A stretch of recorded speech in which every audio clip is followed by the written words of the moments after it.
aos eleitos que são forasteiros da dispersão, no Ponto, Galácia, Capadócia, Ásia e Bitínia. Os eleitos, nós vamos falar daqui a pouco, eleitos, escolhidos, que são forasteiros da dispersão. Irmãos, forasteiro significa estrangeiros, peregrinos. Referem-se aos judeus crentes que viviam, transitoriamente como estrangeiros em nações gentias. Como aquela primeira perseguição que houve em Jerusalém, na igreja de Jerusalém, muitos saíram. Então, eles vivem entre nações gentias como estrangeiros, como peregrinos. E essa palavra, e essa palavra dispersão é uma palavra conhecida entre o povo judeu de hoje, Essa dispersão eles conhecem por diáspora. Diáspora em grego, diáspora é um termo familiar a todos os judeus que estão espalhados entre as nações. Você sabe que no século I, pelo fato de eles terem matado o Senhor Jesus, negado o Senhor Jesus, perseguido o Senhor Jesus, também eles sofreram a consequência. Eles passaram quase 2000 anos, irmãos, em dispersão pelo mundo todo. Perderam a nação, não tinha mais a nação de Israel. Os judeus tiveram que viver na Europa, na África, na Ásia, em vários lugares espalhados, também aqui na América do Sul. Isso é a dispersão, quase 2 anos. Somente em 58 é que foi restaurada a nação de Israel. Aí começou a acabar a dispersão, mas mesmo assim tem muitos judeus espalhados pelo mundo todo. Mas, irmãos, essa palavra também se aplica à igreja. A igreja vive aqui na terra como peregrinos. Nós vivemos aqui na terra como estrangeiros. Nós não somos desta terra. Jesus já disse, para o Pai: eles não são do mundo, como também eu não sou desse mundo. Irmãos, nós não somos desse mundo. Por isso, como é que eu falo? Tira sua esperança nesse mundo. Você não é desse mundo. Não lance raízes nesse mundo, com muitos bens, patrimônio, casa, não sei, sabe? Não lance muita raiz nesse mundo, porque você não é desse mundo. Eu e você somos peregrinos, nós somos estrangeiros, nós somos nossa pátria não está aqui. Vamos lá, ontem eu falei, mas Hebreus 11, dá uma olhada, Hebreus 11.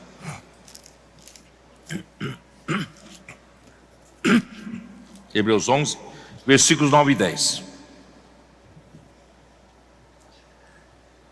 Vou ler desde 8 para ter um contexto. Pela fé, Abraão, quando chamado, obedeceu a fim de ir para um lugar que devia receber por herança e partiu sem saber aonde ia. Ele foi totalmente pela fé. Aí versículo 9: pela fé peregrinou na terra da promessa, como em terra alheia. Irmão, nós somos esses que peregrinam aqui na terra, habitando em tendas com Isaque e Jacó, herdeiros com ele da mesma promessa. Irmãos, eu quero chamar a atenção a vocês. Ontem falei da festa dos tabernáculos. Irmãos, não fixa muito aqui na terra. Nós temos que aprender a viver em tendas, não construindo muito palácios, mansões, casas, tal. Irmãos, vamos ser simples, vamos viver como peregrinos. Nós estamos aqui na terra, a nossa casa é só para atender nossa necessidade. Se você tem uma família grande, tem uma casa grande, claro, tem problema nenhum em ter casa, não é isso? Tem uma casa grande para a família grande, tem uma casa menor, Mas é importante, irmão, nós temos o Espírito, tem um coração de que, irmãos, meu coração não está nisso. Meu coração é que até esse corpo, irmão, você saber que até seu corpo você está tomando de aluguel para viver aqui na terra, porque depois esse corpo vai embora. Esse corpo não é você, sabia não? É você e não é você, porque o você verdadeiro está aqui dentro, tá? Então, irmão, tudo aqui é transitório. A casa que eu moro é transitória, tudo aqui é transitório. Então nós estamos aqui estrangeiros, né? Peregrinos, para quê? Porque, versículo 10, como diz: porque aguardava a cidade que tem fundamentos, da qual Deus é o arquiteto e edificador. Então nossa verdadeira pátria não está aqui. Versículo 13: todos esses morreram na fé, sem ter obtido as promessas, vendo-as, porém, de longe, e saudando-as, e confessando que eram estrangeiros e peregrinos sobre a terra. Irmãos, diga para o seu vizinho: você é um estrangeiro e peregrino aqui na terra.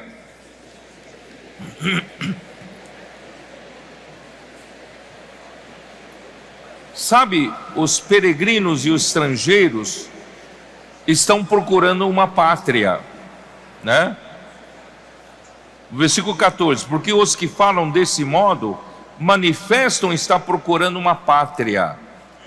Essa terra não é a nossa pátria, né? Versículo 16: mas agora aspiram a uma pátria superior, isto é, celestial. Por isso Deus não se envergonha deles de ser chamado seu Deus, porquanto lhes preparou uma cidade.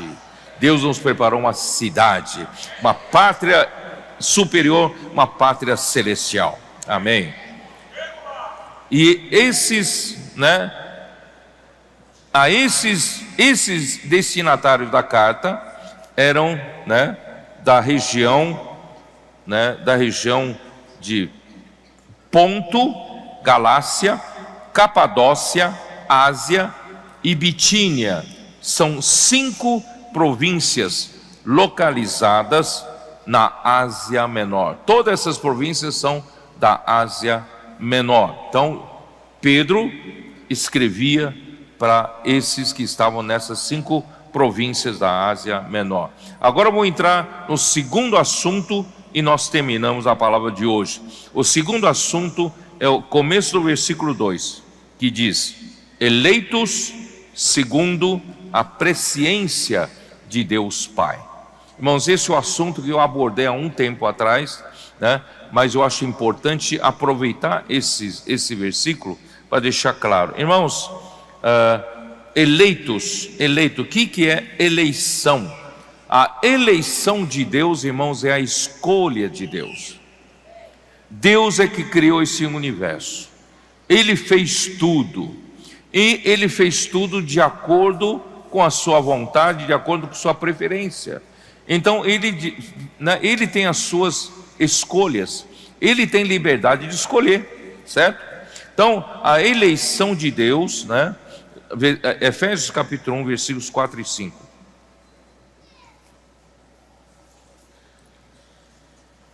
Assim como nos escolheu nele, esse escolheu, irmãos, é a eleição. Assim como nos escolheu nele, escolheu em Cristo, antes da fundação do mundo. Irmão, isso é importante. Deus já nos escolheu. Se você é um eleito, já foi escolhido antes da fundação do mundo. O que é a escolha, irmãos? A escolha, eleição, é seleção. Entre muitas pessoas, Deus nos escolheu em Cristo. Entre milhões, bilhões de pessoas, Deus nos escolheu em Cristo. Você já ganhou, se você pensa em ganhar na loteria, na verdade você já ganhou na loteria de Deus. Entre tantas e tantas pessoas, você é um eleito, você é um escolhido do Senhor, tá? Por isso, irmãos, nós temos que louvar o Senhor por isso, Versículo 5 ainda diz: nos predestinou para Ele, para a filiação por meio de Jesus Cristo, segundo o beneplácito de sua vontade. Irmãos, como consequência da eleição, Deus nos predestinou. Deus escolheu você, e não só escolheu, você foi escolhido, mas para quê? Para Deus dar um destino para você. E qual é o destino dos escolhidos de Deus? É a filiação.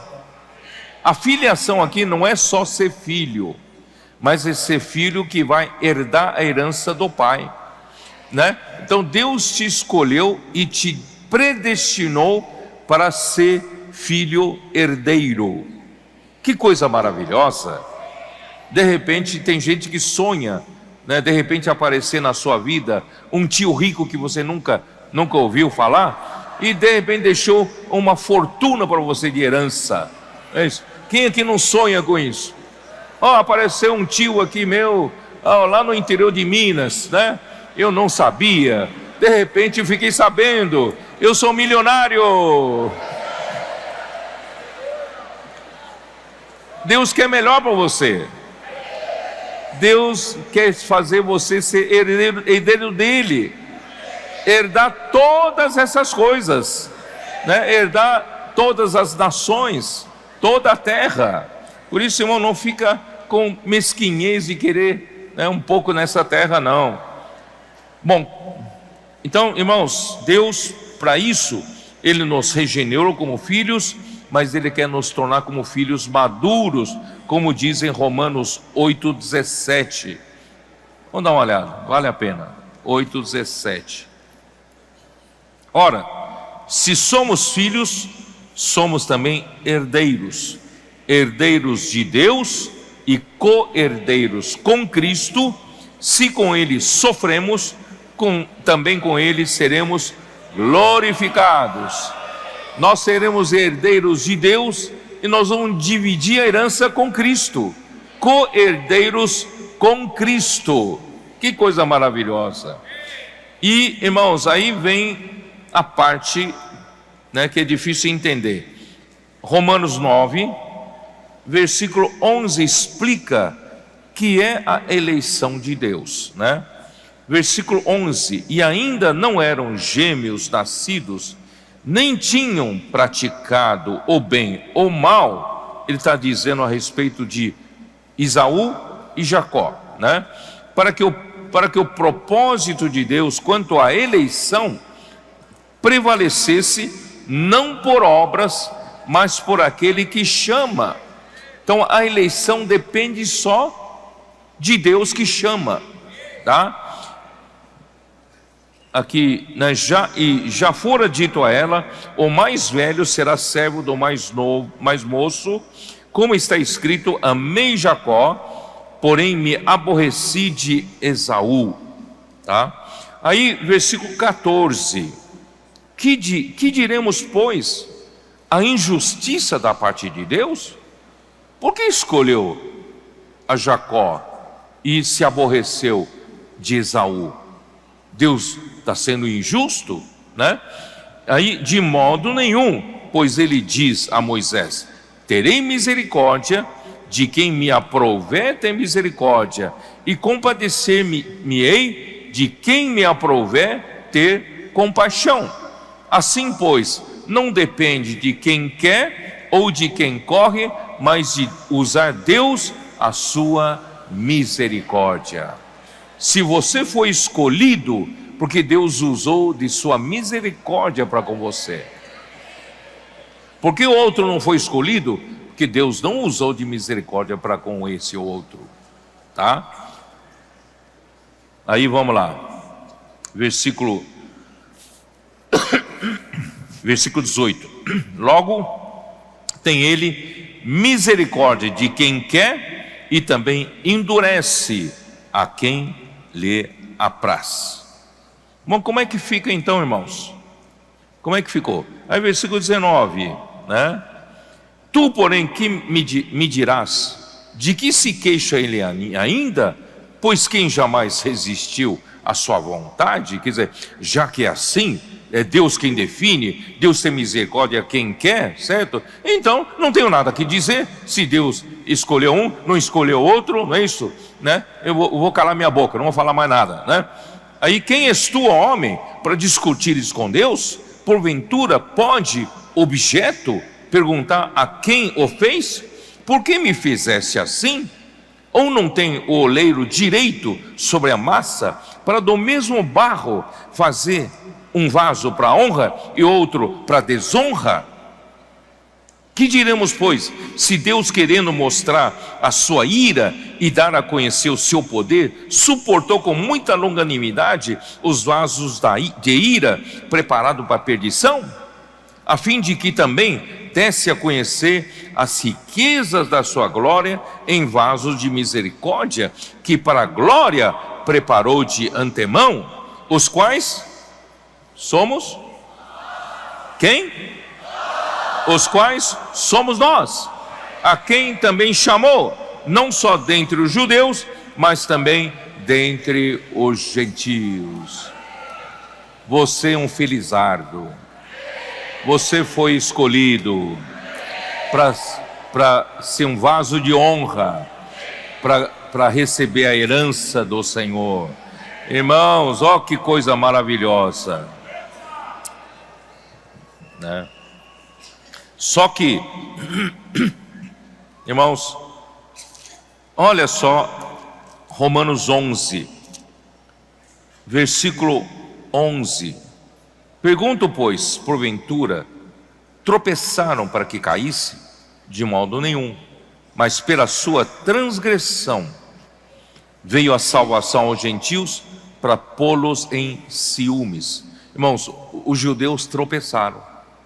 Eles tropeçaram para dar lugar aos gentios. Então, de um lado, né, a escolha de Deus, misericórdia de Deus exerce sobre quem quer, e os judeus tropeçaram e deu chance para nós, né, sermos enxertados a boa oliveira. Agora hoje fomos enxertados, né? Mas aqui diz assim: veio a salvação dos gentios para pô-los em ciúmes. Eu vou explicar um pouco disso. Ora, se transgressão deles redundou em riqueza para o mundo, e o seu abatimento em riqueza para os gentios, quanto mais a sua plenitude, quer dizer, quando chegar a plenitude dos judeus, né, aí, irmãos, vai ser uma coisa gloriosa. Porque, né, dirijo-me a vós outros que sois gentios. Eu estou falando com vocês, gentios. Visto, pois, que eu sou apóstolo dos gentios, glorifico o meu ministério.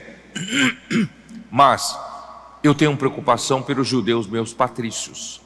Aqui ele diz: para ver se de algum modo posso incitar a emulação os do meu povo e salvar alguns deles.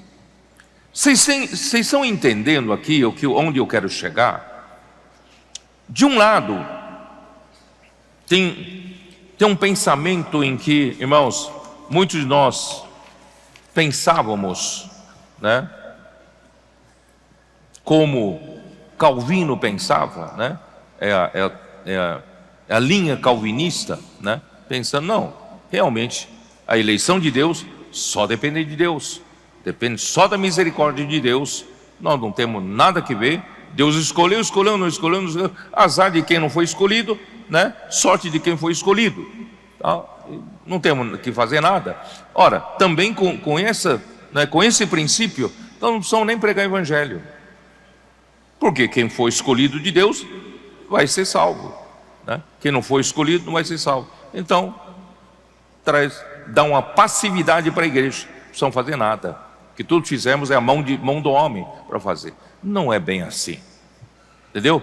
Tem que ter um equilíbrio. Por isso que eu quis deixar claro essa parte final da mensagem, deixar claro, porque Pedro menciona isso, tá? Então, por que Paulo fala, se já que aqueles judeus que tropeçaram e deram oportunidade para os gentios serem enxertados na boa oliveira, eu não li esse versículo, mas está aí, vocês podem ler depois, irmãos.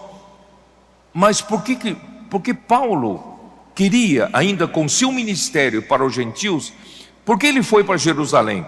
Ele queria ainda incitar os judeus à inveja, a ciúmes, para ver se consegue salvar alguns. Ora, isso não é obra humana? Isso não é fazer aquilo que Deus não tinha predestinado, Deus não tinha determinado por ele? Não, então tem alguma coisa aqui, né, que nós precisamos entender. Uma coisa é a predestinação de Deus, uma coisa é a escolha de Deus, a eleição de Deus, e ninguém questiona. E outra coisa ainda, Paulo queria ainda, de alguma forma, que os judeus sejam salvos, pelas suas ações, pela sua pregação, porque na terceira viagem ele insistiu em ir para Jerusalém, ele queria ainda salvar alguns. Então tem alguma coisa na ação humana. Vocês entenderam onde eu quero chegar? Por isso, irmãos, graças a Deus, a eleição humana, a eleição de Deus foi realizada antes da fundação do mundo. Então não tem nada a ver com a nossa ação humana.